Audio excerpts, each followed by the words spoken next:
வணக்கம் நண்பர்களே, ஒரு கலந்துரையாடலில் இணைந்து கொள்வதில் மகிழ்ச்சி. இன்று ஜூன் மாதம் 14ஆம் தேதி வவுனியாவில் தமிழீழ விடுதலை இயக்கத்தினுடைய 12வது தேசிய மாநாடு இடம்பெற்றிருக்கின்றது. அந்த மாநாட்டில் புதிய தலைமைகள் மற்றும் பொறுப்புகள் தெரிவு செய்யப்பட்டிருக்கின்றது. இந்த மாநாட்டுக்கு முன்பாக பத்திரிகையாளர் மாநாட்டில் இதற்கு எதிரான ஒரு குழுவினர் மாநாடு நடத்தி அது சம்பந்தமான கண்டனங்களை தெரிவித்திருந்தார்கள். இது தொடர்பில் எங்களோடு உரையாடுவதற்காக பிரித்தானியாவினுடைய தமிழீழ விடுதலை இயக்கத்தினுடைய பிரதிநிதி சாம் சம்பந்தன் அவர்கள் இணைந்து கொள்கின்றார். வணக்கம் சாம். வணக்கம் ஜியபாலன். வணக்கம் தேசநெட் காணொலி நேயர்களுக்கு. உங்களுடைய இந்த திடீர் தேசிய மாநாடு 12வது மாநாடு இடம்பெற்று அது இந்த தலைவர் செயலாளர் போன்ற முக்கிய பொறுப்புகள் தெரிவு செய்யப்பட்டிருக்கும் நினைக்கிறேன். அதுகளை பற்றி கொஞ்சம் ஒரு சுருக்கமாக சொல்லிக்கொண்டு நாங்கள் நினைக்கிறேன். திடீர்ல 2 வருஷம் எங்கட யாப்பின்படி 2 வருடங்களுக்கு ஒருக்கா எங்கட மாநாடு நடத்தப்படணும். அந்த 2 வருடம் இந்த மார்ச் மாசம் முடிவடைஞ்சது. இந்த 26ஆம் ஆண்டு மார்ச் மாசம். அப்ப அது இந்த மாநாடு தான், அந்த 12வது மாநாடு இன்றைக்கு நடைபெற்றது. அதுல தெரிவுகள் இன்றைக்கு 8 மாவட்டங்கள்ல, உங்களுக்கு ஏற்கனவே நான் சொன்ன மாதிரி எங்களோட 8 மாவட்டங்களே முதல் தெரிவு குழுக்கள் நடக்கும். அதுல மெம்பர்ஸ்கள் ஒவ்வொரு மாவட்டத்திலையும் 8 மாவட்டத்திலையும் தெரிவு செய்யப்பட்டு பொதுக்குழுவுக்கு ஒரு 175 பேர்கிட்ட எலெக்ட் பண்ணப்படுகிறோம். அவர்கள் இன்றைக்கு வந்துதான் இந்த புதிய பொறுப்புகளை தலைவர், செயலாளர், உபதலைவர், பொருளாளர், இளைஞரணி தலைவர், தேசிய அமைப்பாளர் போன்ற பதவிகள் அதை நான் வாசிக்கிறேன். இதுல இன்றைக்கு நாங்கள் இது பிரஸ் மூலமாக இதை விட்டுட்டோம். இன்றைக்கு 12ஆம் தேசிய மாநாட்டுல தலைவராக மீண்டும் செல்வம் அடைக்கல்நாதன் தெரிவு செய்யப்பட்டிருக்கிறார். உபதலைவராக சுரேந்திரன் எலெக்ட் பண்ணப்பட்டிருக்கிறார். செயலாளராக ஜனா கருணாகரன் முன்னாள் பாராளுமன்ற உறுப்பினர் தெரிவு செய்யப்பட்டிருக்கிறார். மற்றது நிதி செயலாளர் ஆக கமல விஜிந்தர், முல்லைத்தீவு மாவட்டத்தை கருத்துரை பெற்ற முன்னாள் தவிசாளர், அவர் தெரிவு செய்யப்பட்டிருக்கிறார். மற்றது தேசிய அமைப்பாளராக செந்தில்நாதன் நாயகன், இவர் வவுனியா மாவட்டத்தில் இவர் முன்னாள் மாகாண சபை உறுப்பினர், இவர் தெரிவு செய்யப்பட்டிருக்கிறார். அடுத்தது நிர்வாக செயலாளராக நித்யானந்தன், இவர் ஒரு மாஸ்டர், இவர் ட்ரிங்கமலி, திருவண்ணாமலை மாவட்டத்தை சேர்ந்த இவர் தெரிவு செய்யப்பட்டிருக்கார். மற்ற இளைஞரணி செயலாளராக பிரபாகரன் என்று, இவர் இப்ப திருவண்ணாமலை கவுன்சிலர் மெம்பரா இருக்கிறார், இவர் தெரிவு செய்யப்பட்டிருக்கிறார். இவ்வளவுதான் அந்த முக்கிய பொறுப்புகள். இப்ப என்னென்ன இந்த மாநாட்டுக்கு முதல் ஏற்கனவே ஒரு பத்திரிகையாளர் மாநாடு இடம்பெற்றது கேள்விப்பட்டிருப்பீர்கள். தமிழீழ விடுதலை இயக்கத்தினுடைய முக்கிய உறுப்பினர்கள் ஹென்றி மகேந்திரன், பிரசாந்த் போன்றவர்கள் வெளியேறி இந்த ஏற்கனவே ஒரு உறுப்பினர்கள் தெரிவு செய்யப்பட்ட பிறகு தமிழீழ விடுதலை இயக்கம் செல்வத்தை மீண்டும் கொண்டு வருவதற்காக ஒரு நாடகம் ஆடி புதிய குழுவை தெரிவு செய்யப்பட்டதாக சொல்கிறார்கள். இந்த குற்றச்சாட்டு தொடர்பில் நீங்கள் என்ன சொல்ல விரும்புகிறீங்க? நான் இதுக்கு உங்களுக்கு முழுமையான விளக்கம் தரேன். இது ஏற்கனவே இந்த தெரிவுகள் நடந்து கொண்டு கேட்கல. இங்க வெளிநாட்டில இருந்து நான் உங்களுக்கு முதலும் சொன்னேன், வெளிநாட்டில இருந்து பணங்களை அனுப்பி இந்த மெம்பர்ஸ் இல்லாதாக்கள், அதாவது நீங்க ஒரு எந்த ஒரு ஸ்தாபனத்திலையும், ஒரு கிளப்பா இருக்கட்டும், ஒரு கோயில் நிர்வாகமா இருக்கட்டும், நீங்கள் ஒரு உறுப்பினர்கள் ஒரு தெரிவுக்கு வார என்றால் குறைஞ்சது அவர் 1 வருஷமாவது அந்த இதுல மெம்பரா இருந்திருக்கும். அவர் ஒரு டெலோவில முந்தி ஆயுத போராட்ட அமைப்புல இருந்திருக்கலாம். எந்த செயற்பாடும் இல்லாமல் அவரை நீங்கள் கொண்டு உடனடியா இதுக்குள்ள மெம்பர் ஆக்கி அதுக்குள்ள பொதுக்குழுக்களுக்குள்ள உடனடியாக கொன்றிடலாம். அது அந்த இலங்கை சட்டத்தின்படி அது செல்லுபடியாகும். அப்ப இதைத்தான் இவர் திட்டமிட்டு செய்தது. அப்ப இதை நாங்கள் பிறகு இதுக்கு அங்க வழக்கம் நடந்தது. இது நாங்கள் எங்களோட தலைமை குழுவுல ஏகமனத பிறகு முடிவு செய்தது. இப்படி நீங்கள் செய்யலாம், சட்டத்துக்கு முரணாக இது திருப்பி தெரிவுகள் நடக்கணும். இவையெல்லாம் இருந்துதான் தெரிவுக்குள்ள நடந்தது. அதுல இந்த அன்றைக்கு அந்த நேற்றையான அந்த பிரஸ் கவுன்சில்ல இருந்த இவர் பிரசன்னா திருப்பி நடந்த தெரிவு, மட்டக்களப்பில் நடந்த தெரிவுக்குள்ள அவரும் பங்கு பெற்று. அப்ப இவையல் திருப்பி தெரிவு நடத்த விருப்பம் இல்லை. இவையல் ஏனென்றா இவையல் ஏற்கனவே ஒரு அஜெண்டால ஒர்க் பண்ணி கொண்டிருக்கணும்.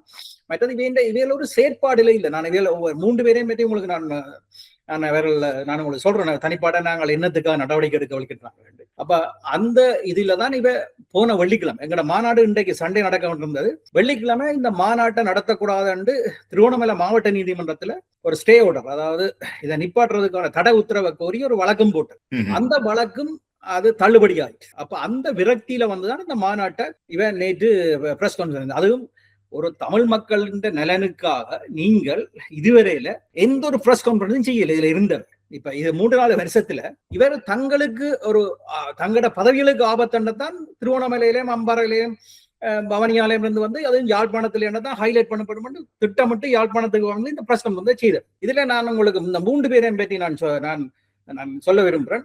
அதாவது வினோதராலிங்கம் பிரசன்னா ஹென்றி மகேந்திரன். இந்த வினோதராலிங்கம் வந்து வினோதராலிங்கம் உங்களுடைய முன்னாள் பாராளுமன்ற உறுப்பினர். அதுதான் நான் சொல்றேன். அவர் வந்து கடந்த ஜனாதிபதி தேர்தலில் எங்கட கட்சி நாங்கள் இருக்கிற கூட்டமைப்பு DTNA நாங்கள் முடிவெடுத்தது, நாங்கள் வந்து பொது வேட்பாளரை ஆதரிக்கிறோம். கட்சி எடுத்த முடிவு, அந்த கட்சி அந்த எடுத்த முடிவையும் மீறி எங்களுக்கும் சொல்லாமல் இவர் பவனியால் இருந்தும் இல்ல ரணிலின் பிரச்சார அலுவலகத்துல போய் அங்க இருந்து நான் ரணிலை ஆதரிக்கிறேன் என்று இவர் ஒரு அறிக்கை கான்பரன்ஸ் ஒன்று இன்றைக்கு யாழ்ப்பாணத்துல செய்த மாதிரி ஒன்று செய்த உடனே நாங்கள் உடனடியா இவருக்கு விளக்கம் கேட்டு போரின் இவரை இடைநிறுத்தி வச்சிருந்தோம். அப்ப அதுக்கு பிறகு இந்த அதுக்கு பிறகுதான் இந்த பார்லிமெண்ட் கலைக்கப்பட்டு தேர்தல் நடந்தது. இந்த தேர்தலில் நாங்கள் இவருக்கு ஆசனம் கொடுக்க ஏனது கண்டா இவர் எங்கட கட்சியின் முடிவை மீறி இவர் வந்து இந்த ரணிலை ஆதரிக்க வலிக்கிட்ட முடிவு கட்சியில ஒரு இடநிறுத்தப்பட்டார். அப்படி இருந்தும் நாங்கள் ஒரு சீனியோரிட்டின் படி அவரை முற்றுமுழுக்க நீக்காமல் வச்சிருந்தோம். அப்ப அந்த விரக்தி தனக்கு பாராளுமன்றத்துல தேர்தலில் கேட்க தன்னை விட இல்லை என்றதெல்லாம் இவர் நேற்றையான் இதுல கலந்து கொண்டார். இவர் வந்து ஜனநாயகம் இன்றைக்கு ஜனநாயகம் கனத்த இணையம் என்றால் நீங்கள் செய்தது படு துரோகம். அந்த நேரம் எப்படி ஒரு கட்சியின் முடிவை மீறி அதுவும் நீர் பவனியால இருந்து ஆபீஸ்ல இருந்து இந்த அறிக்கை விடையில முல்லத்தீவுல இருந்து முடிவர் இந்த அறிக்கை விடையில இவர் கொழும்புக்கு போய் ரணிலின் ஆபீஸ்ல பிரச்சார ஆபீஸ்ல ஜனாதிபதி பிரச்சார ஆபீஸ்ல இருந்தான் இந்த அறிக்கை விட்டவர் நான் ரணிலை ஆதரிக்கிறேன். அப்ப இவர் நடத்தப்பட்டார். அடுத்த ஹென்றி மகேந்திரன் வந்து இவருக்கு நாங்கள் எத்தனையோ சந்தர்ப்பம் கொடுத்தோம். எத்தனையோ தேர்தல் நின்று ஒரு பாராளுமன்ற தேர்தலையும் வெள்ளை எத்தனையோ தரம் மாகாண சபையிலே ஆசனங்கள் கொடுக்கப்பட்டது, அதிலேயும் வெள்ளை. கடந்த உள்ளூராட்சி சபை தேர்தலில் எங்களுக்கு எல்லா மாவட்டத்திலையும் பிரதிநிதி கிடைச்சது. இந்த இதுல திருவண்ணாமலை அம்பாறை இவர் அம்பாறை மாவட்டத்தை சேர்ந்தவர். அதிலே ஒரு போனஸ்ல எங்களுக்கு ஆசனம் கிடைக்குது. அப்ப இவரும் அதுல விளக்கம் கூறப்படும். இவரு செயற்பாடு இல்லை, இவர்கள செயற்பாடு இல்லாதெல்லாம் நாங்கள் அவர்களை தொடர்ந்து அவர் சீனியோரிட்டி என்றதை நான் ஒத்துக்கொள்றோம். அவர் அந்த காலத்துல இருந்து இருந்ததை ஒத்துக்கொள்றோம். ஆனா அவர் செயற்பாடு இல்லாத கட்சி வளராது. அப்ப அதை நாங்கள் நடவடிக்கை எடுக்க வலிக்கிட்டதால அவர்கள் இந்த விரக்தியில வந்து பிரசன்னம் இதுதான். இதுவரையில நீங்கள் இந்த ஒரு 5-6 வருடம் நான் இவருக்கு எத்தனை வருடம் சொன்னான் மைட்டிகளோல அந்த மயிலத்தனை மாடு மேய்ச்சத்தர பிரச்சனை எல்லாம் இருக்கு. ஏதாவது இவர்கள் அந்த மக்களின் பிரச்சனை சம்பந்தமாக ஏதாவது ஒரு அறிக்கை விட்டது அல்லது ஏதாவது ஒரு பிரஸ் கான்ஃபரன்ஸ் செய்தவையோ இல்லை. தங்களுக்கு பதவி போகுதுன்றதான் யாழ்ப்பாணத்துல வந்து பிரஸ் கான்ஃபரன்ஸ் செய்யும். அப்ப உங்களோட நோக்கம் என்ன? உங்களோட நோக்கம் மக்களின் பிரச்சனையா அல்லது உங்களோட பதவியா? அதே தானே நேற்று ப்ரூவ் பண்ணிருக்கணும். இந்த 3 பேரும் மக்களின் பிரச்சனை சம்பந்தமா இப்ப ஒரு 2-3 இயர்ஸுக்குள்ள நீங்கள் ஏதாவது ஒரு பிரஸ் கான்ஃபரன்ஸ் செய்ததை அல்லது ஏதாவது ஒரு பத்திரிகை அறிக்கை விட்டதை நீங்கள் என்ன சொல்லுங்க, நீங்க கண்டிருக்கீங்களா? நிலவுண்ட பிரச்சனை வந்து இப்ப நீங்கள் 2வது தரமாக இந்த உறுப்பினரை சேர்த்ததுக்குள்ள ஒரே ஒரு காரணம் தமிழீழ விடுதலை இயக்கத்தினுடைய தலைவர் செல்வம் அடைக்கலநாதன் ஏற்கனவே பாலியல் சம்பந்தமான பல்வேறு பிரச்சனைகள்ல குற்றஞ்சாட்டப்பட்டு அவரை பதவி விலக சொல்லி கேட்டு அவரும் கலந்து கொண்ட கூட்டங்கள்ல தானே அந்த உறுப்பினர்கள் தெரிவு செய்யப்பட்டார்கள். அதுல வெளிநடப்பு இப்ப திருவோணமலையில தான் நடந்த பிரச்சனை. திருவோணமலையில வெண்ட உறுப்பினர்கள் வெளிநடப்பு செய்துட்டாங்க. ஏன்னா இவர்கள் வந்து என்னென்றாலும் உள்ளுக்க விடக்கூடாது. இப்ப நீங்களும் ஒரு மெம்பர்ஸை செக் பண்ணி இப்ப நாங்கள் இன்னைக்கு தெரிவு நடக்கண்டு வைங்க, இன்னைக்கு தெரிவு இந்த திருவோணமலை மாவட்டத்தில் நடக்கின்றால் அங்க நாங்கள் விட வேண்டிய மெம்பர்ஸ் அதாவது எங்கட கட்சியோட தொடர்ந்து பயணிக்கிறார்கள். கடந்த உள்ளூராட்சி தேர்தலில் எங்களோட எலெக்ஷன் கேட்டார்கள், தோத்தாக்கள். அவர்களை முதல் விட்டு புது மெம்பர்ஸ் வரலாம், அவர்கள் வந்து ஓட் பண்ணிடலாம். அவர்கள் 2 இயர்ஸ் இருந்து அடுத்த மாநாட்டில் நம்ம ஓட் பண்ணது. இவர்கள் செய்த என்னென்றால் புது மெம்பர் இந்த பழைய மெம்பர்ஸ் எல்லாம் போக் பண்ணி போயிட்டாங்க. இதென்ன நீங்கள் ஒரு அட்டாத்தாக செய்ய வழிகிறது. அதுக்கு தான் திருவண்ணாமலையில அவர்கள் கேஸ் போட்டது. பாலியல் குற்றச்சாட்டு சொல்றீங்க. எந்த நீதிமன்றத்துல செல்வம் அடைக்கலநாதன் பாலியல் குற்றச்சாட்டு சொல்றது?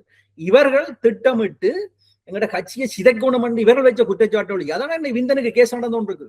ஆனா செல்வம் அடைக்கலநாதன் வெளியான காணொலிகள்ல இருந்த ஒலிப்பதிவு தன்னுடைய ஒலிப்பதிவு என்று தான் சொல்லி இருக்கிறார். அந்த ஒலிப்பதிவு நீங்கள் வெட்டி ஓட்டி அந்த ஒலிப்பதிவு இவர் இன்றைக்கு நிகம்பு பொலிசிலியோ அல்லது இவர் இப்ப விந்தன் சொன்னவர் தானே எத்தனையோ வீடியோல என்னட்ட இருக்கு. 2 வருஷமா இவரையும் கேஸ் போடல. தன்னிட்ட எல்லா எவிடன்ஸும் இருக்குன்றால் நாங்கள் தானே இவருக்கு எகேன்ஸ்டா கேஸ் போட்டது. இன்றைக்கு அந்த கேஸ் நடந்து இருக்குது. இப்ப இவர் ஒரு நான் உங்களை குற்றஞ்சாட்டுறேன், என்னட்ட எவிடன்ஸ் இருக்குண்டா நான் தானே கொண்டே கோர்ட்லயோ பொலிசிலியோ நான் என்ட்ரிய போடணும். என்னட்ட எவிடன்ஸ் இருக்கு, இந்த ஆளை தூக்கி உள்ளுக்கு வையன். இன்றைக்கு சுரேஷ் சாலை ஒரு பவர்ஃபுல் சுரேஷ் சாலையை தூக்கி உள்ளுக்கு கொண்டே வச்சிருக்காங்க. அப்ப இவ்வளவு எவிடன்ஸ் நீங்க பத்திரிகையில வந்து கதைக்கிறீங்க, பத்திரிகைக்கும் யூடியூப் மீடியாக்கெல்லாம் கதைக்கிறீங்க. அப்ப இந்த எவிடன்ஸ் உள்ள நீங்க எங்க போகணும்? இப்ப செல்வம் அடைக்கலநாதன் இன்றைக்கு கொண்டே உள்ளுக்கு சுரேஷாலையை உள்ளுக்கு கொண்டே வச்சிருக்காங்க. எத்தனையோ பவர்ஃபுல் மினிஸ்டர்ஸ் மேலே எல்லாம் எத்தனையோ மேலே இன்றைக்கு 15 வருஷம் 16 வருஷம் தீர்த்திருக்கான். பிள்ளையான உள்ளுக்கு இல்லை. அப்ப இது என்னோட ஸ்ரீச்சலோண்டு அவரை நான் வாரணும் உங்களுக்கு அவர் இன்றைக்கு உள்ளுக்குள்ள என்ன வழியில வேற இல்லையா உதயராசன் சிறிய உருவாக்கி உதயனை கொண்டு வந்து அவர் ஏதோ தலைவர் இன்றைக்கு அவர் உள்ளுக்குள்ள இவரை உள்ளுக்குள்ள எங்களோட சேர்க்கணும் அவருக்கு செக்ரட்டரி எங்களை கொடுக்கணும் என்றெல்லாம் இங்க இருந்து வெளியில இருந்து பிரஷர் கொடுத்து இன்றைக்கு நாங்கள் அவரை உள்ளுக்குள்ள எங்க கட்சிக்குள்ள கொண்டு வந்து அவருக்கு ஒரு பதவி கொடுத்திருந்தால் இன்றைக்கு அவரை ஒரு தூள் பிரச்சனையில கொண்டு உள்ளுக்கு வச்சுக்கலாம். இன்றைக்கு 3 மாசமா அவர் வெளியில வர இல்லை. இன்றைக்கு பவனி ஆறுவர்கள் எல்லாம் மூடி அந்த கட்சியை இல்லாம போயிடுச்சு. அப்ப நீங்க என்ன சொல்லியிருப்பீர்கள்? தெலோ கஞ்சா கடத்துது இது கடத்துது. அப்ப ஜனநாயகம் வந்து இவர்கள் சும்மா இப்ப சோசியல் மீடியால எல்லாம் வந்து கழிச்சிட்டு போகலாம். உங்களுக்கு ஒரு ஆதாரம் இருக்கும். ஒரு ஆதாரம் இல்லாம நீங்கள் ஒரு குற்றச்சாட்டை நீங்கள் வச்சு கொண்டு தொடர்ந்து 2 வருஷம் 3 வருஷம் நீங்கள் நான் எத்தனை நேரம் திருப்பி சொல்றேன், நீங்க இலங்கை போலீஸ் திணைக்களத்திலயோ அல்லது இலங்கை நீதிமன்றத்திலயோ நீங்கள் ஒரு கேஸ போட்டால் இதுவரையிலேயே நம்ம செல்வம் அடைக்கலாம் அரெஸ்ட் பண்ணப்படையில உங்களோட எவிடன்ஸ் இருக்கு. நீங்கள் தமிழ் மக்களுக்கான ஒரு சுயநிர்ணய உரிமையை சமஷ்டியை கூறுற நீங்கள் இலங்கை நீதிமன்றத்துக்கு தான் ஏன் போகணும்? நீங்களே உங்களோட பிரச்சனையை உங்களுக்குள்ள தீர்க்க முடியல. நீதிமன்றத்துல தானே போய் நிக்குது இப்ப கடைசியா தமிழரசு கட்சி போல இல்ல முடிஞ்சு நாங்கள் மாநாடு வச்சு முடிஞ்சது. இப்ப அவையில் அங்க போன வெள்ளிக்கிழமை இதை நிப்பாட்டுறதுக்கு திருவண்ணாமலை நீதிமன்றத்துல கேஸ போட்டுச்சுன்னா அது டோட்டல் ஃபெயிலியர். அது இந்த விரக்தியெல்லாம் அன்னைக்கு நேற்று சனிக்கிழமை பிரஸ் கான்ஃபரன்ஸ் ஆச்சு. அவர்கள் எங்களை வாட்ஸ்அப் மூலமா எங்களுக்கு சொன்னவன், நாங்கள் விடமாட்டோம், நாங்கள் திருப்பி இந்த பிரச்சனையை கண்டி நாங்கள் உங்களுக்கு சேறு பூசுவோம் அந்த எங்களை காழ்ப்புணர்ச்சி எங்களை விடுத்தலாம். ஆனா நாங்கள் ஒரு ஜனநாயக கட்சி, மக்களுக்கு தெரியுமா அங்க நாட்டிலே நடக்குது. இவர்களாலே ஒரு தேர்தலில் வெல்ல முடியாத ஆட்கள் 3 பேர். தமிழ்ல விடுதலை இயக்கம் கிட்டத்தட்ட அப்படித்தானே. நீங்க 4 ஆசனங்கள்ல இருந்தீங்க. ஒரு ஆசனத்துல வந்து நிக்குது. அதுதான் சொல்றேன். நாங்கள் விந்தனை எப்போ வெளியேற்றி இருந்தால் எங்களுக்கு இந்த பின்னடைவு வந்திருக்காது. விந்தன் கொடுத்த எலெக்ஷன் தேர்தல் காலத்துல விந்தன் கொடுத்த பேட்டியை ஐபிசி இது போன்ற நிறுவனங்கள் தொடர்ச்சிய ஒளிபரப்பாகித்தான் எங்களுக்கு அது பின்னடைவை கொண்டு வந்தது. சனமா உடனடியாக தேர்தல் நடக்கல டக்கன் வந்து 2 நாளைக்கு முன்னாடி தான் அவற்றை கேம்பெயின் நடந்தது. திட்டப்படி இந்த கேம்பெயின் செய்தது. ஏன்னா அவருக்கு யாழ்ப்பாண தேர்தல் மாவட்டத்தில் ஆசனம் கொடுக்கல என்ற விரக்தி. தங்களுக்கு பதவிகள் கிடைக்கல, தங்களுக்கு ஆசனங்கள் கிடைக்கல என்ற விரக்தியில வந்து பொய்யலை சேறுகளை பூசி போட்டு போறோம். அப்ப நாங்கள் இப்ப டிசைட் பண்ணிட்டோம், இப்படி கொத்தவர்கள் ஜனநாயகத்துக்கு விரோதமானவர்களை நாங்கள் இனி கட்சியில வச்சிருக்கல. அவர்கள் வேற இல்லை. அப்ப நாங்கள் நடத்தி முடிச்சிருக்கிறோம். 175 பொதுக்குழு மெம்பர் எல்லாம் வந்து நடத்தி இருக்கு. இந்த பொதுக்குழு மெம்பர் உறுப்பினர்கள் எல்லாரும் கிட்டத்தட்ட குறைந்தபட்சம் 1 ஆண்டாவதாக சந்தா கட்டி கூட கட்சியில மெம்பரா இருக்கணுமா? எல்லாரும் சந்தா கட்டினவர்களும் எங்கட கடந்த இப்ப லோக்கல் எலெக்ஷன் நடந்து உங்களுக்கு தெரிஞ்சா இப்ப 2 இயர்ஸ் தான் முடிஞ்சது. நாங்கள் எங்கட லோக்கல் எலெக்ஷன்ல பார்ட்டிசிபேட் பண்ண வேண்டாம், தோத்த எல்லாருக்கும் நாங்கள் மெம்பராகத்தானே வேணும். அவர்கள் எங்கட மெம்பர்ஸ் தான். நீங்கள் எங்கட எலெக்ஷனுக்கும் வந்து வேலை செய்ய இல்லை, தொடர்ந்து எங்கட கட்சியோட பயணிக்க இல்லை. நீங்கள் ஒரு தெரிவுக்குள்ள நடக்குதுன்றதான் உடனே ஆக்களை கூட்டிக் கொண்டாங்க. ஆக்களை தண்ணிகளை கொடுத்து சாப்பாட்டை கொடுத்து கொண்டு வந்து நீங்கள் உங்களை தலைவர் ஆகணும், நீங்கள் மெம்பர் ஆகணும் தான் கூட்டிக் கொண்டு வர. நீங்க சொல்றீங்க இந்த பத்திரிகையாளர் மாநாட்டை ஏற்பாடு செய்தவர்கள் எப்படியாவது செல்வத்தையும் அந்த தற்பொழுது இருக்கக்கூடிய அந்த சபையையும் பதவிகளை இல்லாமல் செய்யணும் என்றதுக்காக புதிய உறுப்பினர்களை கொண்டு அது செய்யணும் சொல்றீங்களா? அதைத்தான் செய்து அது கோர்ட்ல போய் இன்றைக்கு அப்படி என்றால் நீதிமன்றம் நீதிமன்றம் அங்க இப்ப ஜெனிவனா தான் நடக்குது. இப்ப ஜுடிஷரி வந்து கவர்மெண்ட் இன்டர்ஃபியரன்ஸ் இல்ல. இப்ப அனுராக இந்த அரசியல நாங்கள் ஒன்று அதை பாராட்டணும். இந்த ஜுடிஷரி வந்து ஓரளவு இண்டிபெண்டா நடக்குது, அதை நாங்கள் ஒத்துக்கொள்ளணும். இப்ப இந்த அனுராண்ட புதிய அரசு முந்தின மாதிரி இப்ப மைந்தாண்ட காலத்திலயோ அந்த காலத்திலயோ இந்த ஜட்ஜுக்கு போன் பண்ணி இதை ஒன்றும் செய்யலாம். இன்றைக்கு இந்த கேஸை வந்து தள்ளுபடி செய்திருக்குதானே ஜட்ஜ். எங்கட மாநாட்டை நிப்பாட்ட சொல்லி ஜட்ஜ் என்னோட கொடுக்கலையா? இது பிள்ளையாண்டு. அப்ப அந்த இலங்கை சட்டத்தை நீங்க மீறியலோ நீங்கள் அந்த செய்வீங்களே. இப்ப நாங்கள் பிள்ளையாண்டா நேற்று ஜட்ஜ் எல்லாத்தையும் பாதிச்சுட்டு இன்றைக்கு தமிழரசு கட்சி இன்றைக்கு 5 வருஷமா நடத்தலாம இருக்கு. தமிழரசு கட்சி 4 வருஷம் நினைக்கிறேன், 4 வருஷமா மாநாடு நடத்தலாம இருக்கு. நாங்கள் இன்றைக்கு மாநாடு நடத்தப்பட்டது. இப்ப வெள்ளிக்கிழமை கோர்ட்டுக்கு போனோம். இல்லைன்னு சொல்லட்டுமா? 3 பேரும் சொல்லட்டுமா? வெள்ளிக்கிழமை தாங்கள் ட்ரிங்கோ கோர்ட்ல இதுக்கு தடை உத்தரவு போட்டு நடந்தா அது ஜட்ஜ் அந்த ஓர்டரை கொடுக்கல. இதுல செல்வம் அடைக்கலனுக்கு எதிராக யாராவது போட்டியா போட்டிருந்தார்களா அல்லது அவர் தான் ஏகமனதாக தெரிவு செய்யப்பட்டாரா? அவருக்கு போட்டி அவர்தான் இருக்கல, அவருக்கு போட்டி அவர்தான் நிக்கல. மற்றபடி இப்ப இவர்கள் இப்ப வந்திருந்தால், இப்ப ஹென்றி மகேந்திரனாக வந்திருந்தால் ஹென்ரிக்கு செக்ரட்டரி போஸ்ட் கிடைச்சிருக்கு. ஜனா வந்து விரும்பல, தான் அடுத்த இன்னொரு டேர்ம் இருக்கிறது. அப்ப நாங்கள் இதுல நீங்கள் இப்ப கேட்டுக்கொண்டு இப்ப நாங்கள் வந்து இனிமேல் வந்து ஒரு ஜென்சி கல ஒரு சமுதாயம் வந்து உருவாகி கொண்டு வருது. இந்த தேர்தலில் கூட அதை இல்ல நாங்கள் இப்ப செல்வம் அடக்கலாம் ஜனாவையும் தவிர நீங்கள் இப்ப மயூரன் எல்லாம் ஒரு இளமாள், அவரை நாங்கள் தேசிய அமைப்பாளராக கொண்டு வந்திருக்கிறோம். அங்கால பொருளாளர் விஜிந்தன் ஒரு இளமாள் கொண்டு வந்திருக்கிறோம். பிரபா ட்ரிங்கோல இந்த இளைஞரணி தலைவராக கொண்டு வந்திருக்கிறோம். எல்லாரையும் நாங்கள் டக்கண்டு ஜங்காக்களை நாங்கள் பேலன்ஸ் பண்ணி எங்களோட சீனியோரிட்டி பிளஸ் இது இப்ப சுரேன் வந்து டெபுட்டி தலைவராக வந்திருக்கிறார். சுரேன் ஒரு ஜங்கால் அவர் பிரதி தலைவராக வந்திருக்கிறார். அப்ப படிப்படியா நாங்கள் ஆக்களை ப்ரோமோட் பண்ணி கொண்டு வரோம். பழைய ஆபீஸ் பியர்ஸ் வச்சிருக்கோணும்ன்றதுல சாம் சம்பந்தன், ரமேஷ், சுரேந்திரன், ஜனா, செல்வம் இந்த 5 பேரும் தான் முடிவெடுத்து இதை மேற்கொண்டதாக ஒரு குற்றச்சாட்டு வைக்கப்பட்டிருக்கு. அது இவ வைக்கிற குற்றச்சாட்டு இல்ல. தலைமை குழுவில 21 பேர் அங்க ஓட்டிங் நடக்கும். ஓட்டிங்ல இவன் 3 பேர் தவிர மிச்சம் எல்லாரும் மெஜாரிட்டியா ஓட் பண்ணானே. தலைமை குழு வந்து நாங்கள் 10 பேர் இல்லையே, 5 பேர் டிசைட் பண்ண இல்லையே. 21 பேர் கொண்ட தலைமை குழுலாம் நானும் இருக்கிறேன், ஜனாவும் இருக்குது, செல்வம் இருக்குது, சுரியனும் இருக்குது, மிச்சம் எல்லாரும் இந்த 21 பேரும் ஏற்கனவே இந்த உறுப்பினர்களா, புதிய உறுப்பினர்கள் அல்லது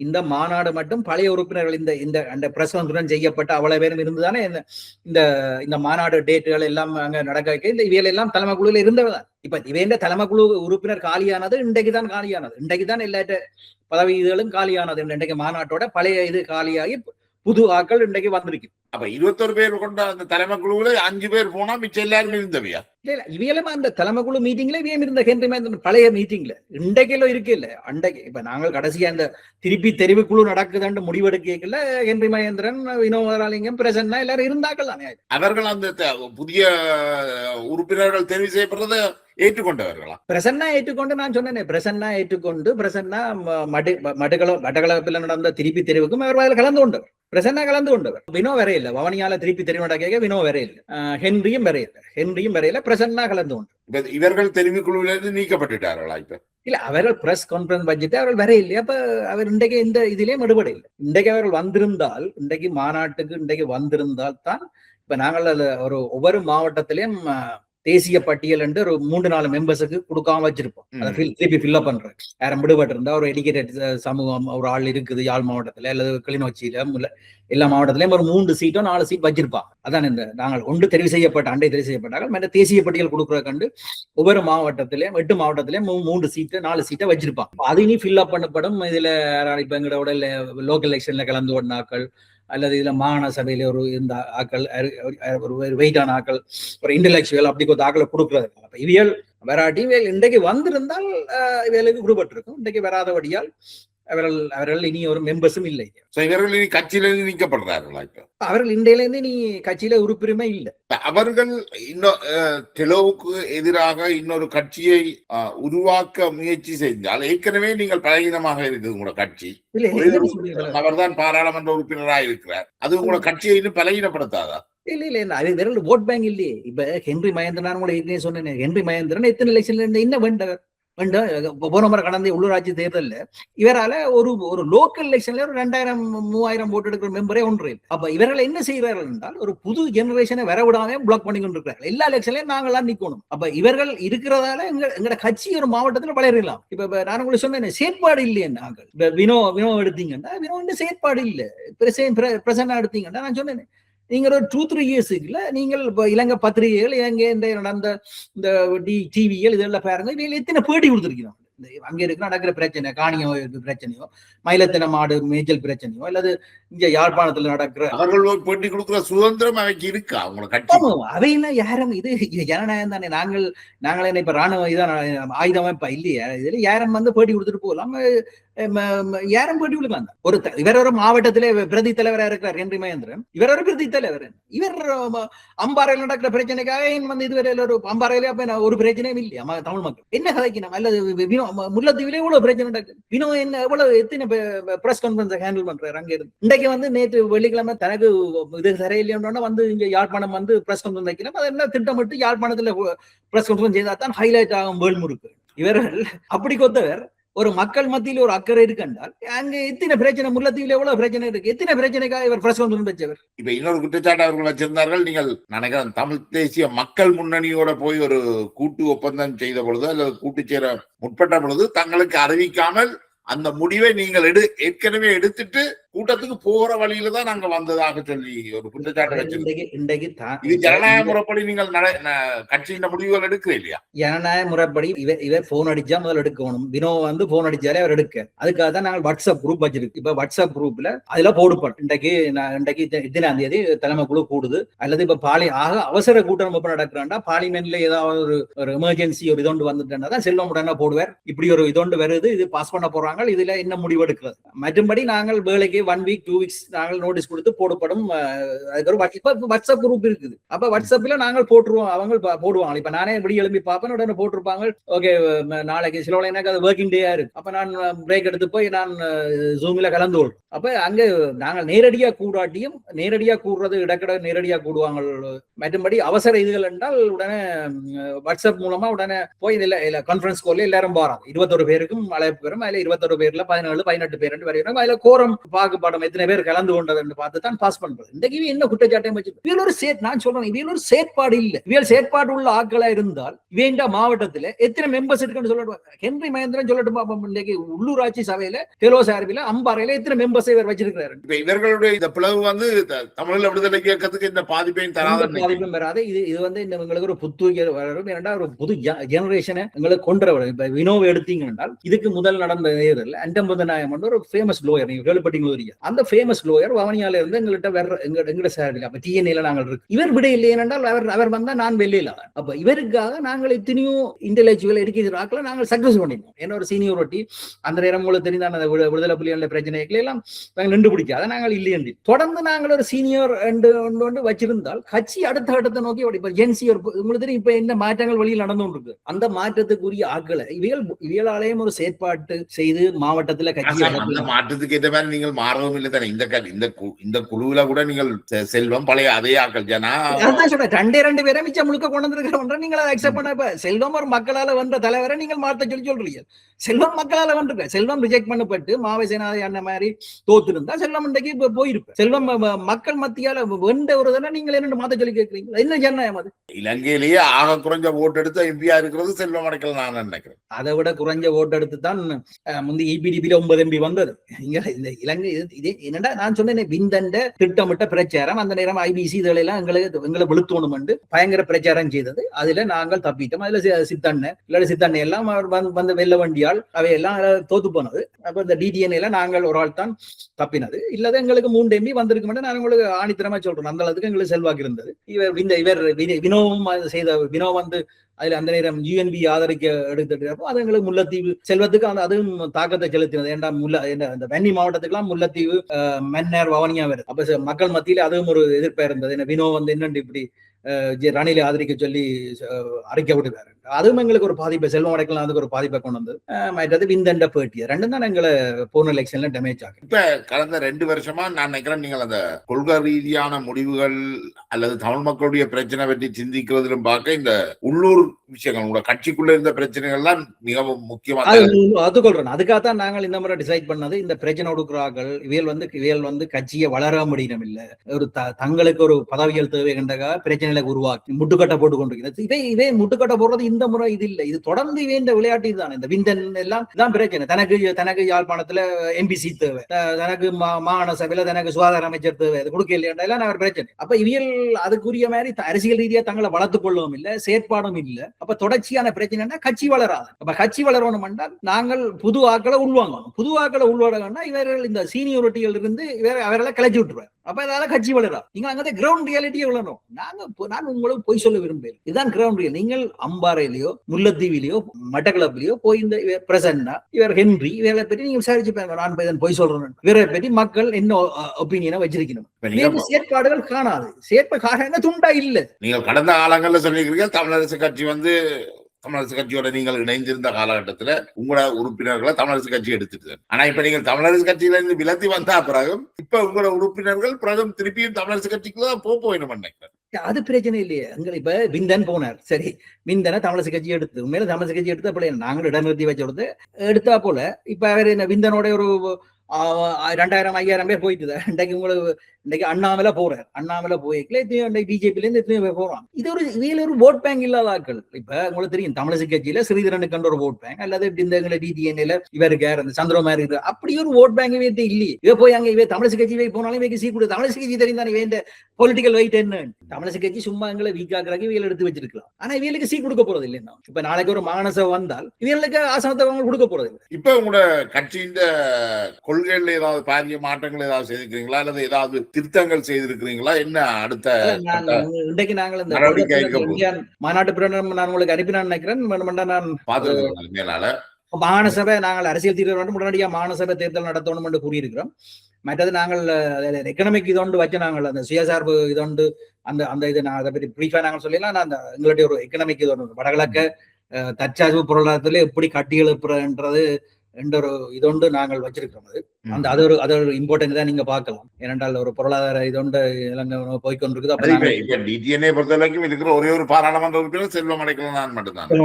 மற்றது நாங்கள் இன்றைக்கு நீங்க பாத்தீங்கன்னா இன்றைக்கு நாங்கள் 8 மாவட்டத்திலையும் மாவட்ட குழுக்களை வச்சு தமிழிசை கட்சிக்கு அடுத்ததான் நாங்கள் தான் 8 மாவட்டத்திலையும் வடகிழக்கு முழுக்க 8 மாவட்டத்திலையும் நீங்க எங்கட படங்களை பார்த்திருப்பீங்க. நாங்கள் இவ்வளவு பிரச்சனைகளே நாங்கள் இத்தனை மெம்பர்ஸ் எங்கள்கிட்ட இன்றைக்கு வந்தாவலாம் எங்கட பொதுக்குழு மெம்பர்ஸ் ஒன்லி தான். இவர்கள் யாரையும் நீங்கள் இப்ப ரீக்ரூட் பண்ணல? இல்ல இவையெல்லாம் பழைய மக்கள். இப்ப வந்தாக்கள் வரலாம். இன்றைக்கு நாங்கள் கூப்பிடல என்ற எங்களுக்கு பொருளாதார செலவால வேன்களை பிடிச்சி அங்க இருந்து கொண்டு வரதால அவையல் வரலாம். அவையல் இனி ஓட் பண்றதுண்டா அடுத்த இப்ப இன்றைக்கு 26, 26, 27, 28ஆம் ஆண்டு நடக்கிற மாநாட்டுல ஓட் பண்ண ஒவ்வொரு 2 இயர்ஸ் நடக்கும். அது அந்த எண்ணத்தை செலவு பண்ணி கொண்டானே வருது. இன்னைக்கு பெரிய பழம்பெரும் என்று சொன்ன தமிழிசை கட்சி இந்த மாநாடு நான் நினைக்கிறேன் ஒரு 6-7 வருஷமா நடத்தல. இன்னைக்கு நாங்கள் அதை செய்து கொண்டு வரோம். 8 மாவட்டத்திலும் எங்கள்கிட்ட மெம்பர்ஸ் இருக்கு. நீங்கள் பார்த்திருப்பீங்க, படங்கள் எல்லாம் கிடக்கு. நாங்கள் ஒன்றும் ஒளி செய்யல. நாங்கள் எங்கட நிதி நெருக்கடியால சின்ன அளவுல செய்த ஒழிக்க எங்கள் நிதி இருந்திருந்தால் நாங்கள் பெருசா செய்திருப்போம். எங்களுடைய நிதி பற்றாக்குறையால நாங்கள் சிறு உங்களோட வாதம் என்னென்றால் செல்வம் அடைக்கனால மக்களால தெரிவு செய்யப்பட்ட வரைக்கும் பாராளுமன்ற உறுப்பினராக இருக்கிற வரைக்கும் அவர் தொடர்ந்தும் தலைவராக இருப்பார். அடுத்த தேர்தல்ல அவர் வெற்றி பெற்றால் அவர் தொடர்ந்து தலைவராக இருக்கிறதுக்கு அது என்னென்றால் அவற்ற இயங்கு நிலை, அவற்ற செயற்பாடு, மற்றது நாங்கள் இனி புது மெம்பர்ஸ்கள் இனி வருவாங்களே, எங்களை புது மெம்பர்ஸ்கள் இளைஞரணி மகளிர் அணி இப்ப இளைஞர் அணி தெரிவு செய்யப்பட்டோட இளைஞர் அணி இனித்தானே மாவட்டத்தோடு தெரிவிக்கிற மற்ற மகளிர் அணி இதில் இனி தெரிவு செய்யக்கல. இனி அந்த புது ஜங் கிரௌடோல் வரும். ஜங் கிரௌட் வரைக்கும் இப்ப நீங்க பாத்தீங்கன்னா இதுல நாங்கள் ஜங்காக்கள்னு சொல்லிக்கல. இப்ப மயூரனை கொண்டு வந்திருக்கிறோம், விஜிந்தனை கொண்டு வந்திருக்கிறோம், மற்றது அங்கால பிரபாவை கொண்டு வந்திருக்கிறோம். இப்படி நாங்கள் இப்ப சுரேனை நாங்கள் டெபுட்டி லீடரா கொண்டு வந்திருக்கோம். சரியா, டெபுட்டி லீடரா கொண்டு வந்திருக்கோம். கூட்டங்களை கலந்து கொண்டாரு. தெரிவில எல்லாம் வந்திருந்தவர் இன்றைக்கு அவர் வருதால வரையில திருப்பி நடந்த தெரிவுக்குள்ள அவர் கலந்து கொண்டார். பலர் அதிருப்தி அடைந்திருக்கிறதாக சொல்லப்படுது. இல்ல அது இவர்கள் இங்க இருந்து கொண்டு இந்த இதுகளால என்னண்டா இவர்கள் இந்த பிரஸ் கம்பெனில இவர்கள் நினைக்கிறார்கள் இப்படி தாங்கள் இவர்கள் எங்களுக்கு ஒரு த்ரெட்டை கொடுக்க பாக்குறார்கள். என்னென்றால் நீங்கள் எங்களை எடுக்காட்டி நாங்கள் இப்படி பிரஸுக்கு போவோம், இப்படி செய்வோம். அப்ப நாங்கள் இதற்கு பயப்பட இப்படி விரட்டி கொண்டு எங்களுக்கு நீங்க சீத்தர இல்லையா, நாங்கள் பிரஸுக்கு போவோம். இதைத்தான் நீங்க தொடர்ந்து ஒவ்வொரு முறையும் செய்து கொண்டிருக்கீங்க. எல்லாம் இவர்களோட மீண்டும் ஒரு உரையாடலை நடத்தி அவர்களை கட்சிக்குள்ள வச்சிருக்கணும் என்ற யோசனை இருக்கா, அல்லது அவர்கள் அப்படியே வெளியேறட்டும் என்ற அவர்களாம் டிசைட் பண்ணணும். இப்ப அவர்கள் திருப்பி கட்சிக்குள்ள அவர் இவ்வளவு எங்களுக்கு டேமேஜை செய்து போட்டு திருப்பி வர போயினா அவர்களான டிசைட் பண்ணுவோம். நாங்கள் அவர்கள் திருப்பி வர போயினா என்ன இதுல வர போயினா மற்றது என்ன இதுல நீ அது நாங்கள் எங்கட இனி புதுக்க இருக்கிற தலைமை குழு தான் டிசைட் பண்ணும். இப்ப நான் அதுக்கு ஆன்சர் பண்ணிடலாம். அவர்கள் என்ன நிலைமையில இருக்கிறாங்களே எனக்கு தெரியாது. அவர்கள் பிரஸ் கான்ஃபரன்ஸ் வச்சு எங்களோட மோதணும் என்று வலிக்கிட்டபடியா அவர்கள் எங்களை டேமேஜ் ஆக்கணும் என்ற சிந்தனைலாம் இயங்குறார்கள். அப்படித்தான் எங்களுக்கு ஒலிப்பதிவுகளும் கதைக்கப்பட்ட வாட்ஸ்அப்ல இங்க வெளியில அவையில இயக்குறாக்களும் ஒரு 2 மாதம் நீங்கள் இப்படி பாப்பீங்க. எங்களுக்கு விரட்டி கொண்டாந்து இப்ப உங்களுக்கு தெரியாது. நாங்கள் அதில் வெளியில விட இல்லை. எங்களுக்கு அவர்கள் த்ரெட்டிங் மெசேஜ்கள் அனுப்பி கொண்டாந்து இருக்கணும். நீங்கள் எங்களை எடுக்க இல்லை என்றால் நாங்கள் ஒரு 2 months இதெல்லாம் கிளறி கொண்டிருப்போம், இப்படி செய்து கொண்டிருப்போம், இப்படி என்ற த்ரெட்னிங் மெசேஜ்களை விட்டு கொண்டாந்து இருக்கிறோம். ஆனா நாங்கள் ஒரு அரசியல் கட்சி, நாங்கள் ஜன இதில் நாங்கள் இதை பற்றி கவலைப்படல. எங்கட இலக்கு தமிழ் மக்களின் அரசியல் பிரச்சனை இவையோட சண்டை பிடிச்சு கொண்டு எங்க டைமை வேஸ்ட் ஆகி கொண்டிருக்கலாம். நாங்கள் எங்கட மக்களின் அரசியல் இலக்கு பொருளாதார இலக்கை நோக்கி நாங்கள் எங்கட கட்சியை நகர்த்துறா. இப்படி கொத்தவர்களை வச்சுக்கொண்டு நாங்கள் கட்சியை அடுத்த இடத்துக்கு நகர்த்தலாம். விடுதலை புலிகள் இருந்து கருணா பிரியக்குள்ள விடுதலை புலிகள் சொன்னா தங்களுக்கு எந்த பாதிப்பும் ஏற்படாதது. ஆனா நாங்கள் பிறகு பார்த்தா விடுதலை புலிகளே இல்லாமல் போனதை பார்த்திருக்கோம். அந்த நிலைமை டெலோவுக்கு வராதுன்னு டெலோ வந்து தங்கத்துறை குட்டிமணியாக்களால தங்கத்துறை குட்டிமணியாக்கள் வெளிக்கடையில படுகொலை செய்யப்பட்டும் டெலோ தலைவர் ஸ்ரீசபாரத்தனம் தலைமையில நிமிர்ந்தது. தங்களோட ஸ்ரீயண்ணாண்ட காலத்திலையும் உங்களுக்கு தெரியும், சார்ஜரி போலீஸ் ஸ்டேஷன் முருகண்டி தாக்குதல் வெற்றிகரமாக செய்து அவர் ஒரு மூன்று வருஷம் தான் அவர் படுகொலை செய்யப்பட்டும் டெலோ இந்த கதை முடிஞ்சது என்று கேட்க திருப்பி செல்வம் அடக்கலாம் தலைமையில டெலோ வந்து அதுக்கு இடையில ரமேஸ்வரன் பிரச்சனை, தாஸ் பிரச்சனை, டெலோ எத்தனையோ இதுகளை கண்டது. டெலோக்கு ஒன்றும் புதுசு இல்லை. தெலுங்கு அரசியல் 69ஆம் ஆண்டிலிருந்து ஆயுத இயக்கமாயும் 87 அரசியல் மாற்றப்பட்டது. இப்படி எத்தனையோ பிரச்சனைகளை சந்திச்ச அனுபவம் எங்கள்கிட்ட இருக்கு. அந்த அனுபவங்கள் எங்களை இருக்கிறதால இப்ப ஸ்ரீகாந்தா சிவாஜியாக்கள் அவங்களும் ஒரு பெரிய ஸ்ரீகாந்தா ஒரு பலம் பொருந்தின ஒரு அரசியல் ஆள். அவங்க போய் நாங்கள் இன்னைக்கு அவரெல்லாம் வெளியில அமெரிக்கணும். ஆனா நாங்கள் வேண்டாம், நாங்கள் அதுக்குரிய அதை ஹேண்டில் பண்ணி வரக்கூடிய ஒரு ஜனநாயக பல மொண்டங்கள்ட்ட இருக்கு. நாங்கள் அந்த புள்ளியோட இந்த உரையாடல நிறைவு கொண்டு வரலாம் நினைக்கிறேன். சாம், உங்களோட நேரத்தை ஒதுக்கி எங்களோட வந்து இந்த கருத்துக்களை உடனடியாக பயந்து கொண்டவங்க மிக்க நன்றி. நன்றி ஜெயபாலன். எங்களோட கருத்துக்கள் டெலோ சார்பாக எங்களோட கருத்துக்களை மக்கள் மத்தியில தெளிவுபடுத்துறதுக்கு நீங்கள் என்னை அழைச்சதுக்கு நன்றி. இந்த பொய் பிரச்சாரங்களை முறியடிச்சு டெலோ வந்து தமிழ் மக்களுக்கு ஒரு அரசியல் தீர்வை இருக்கிறதுக்காக தொடர்ச்சியாக போராடும் என்பதை கூறி நான் நன்றி. நன்றி.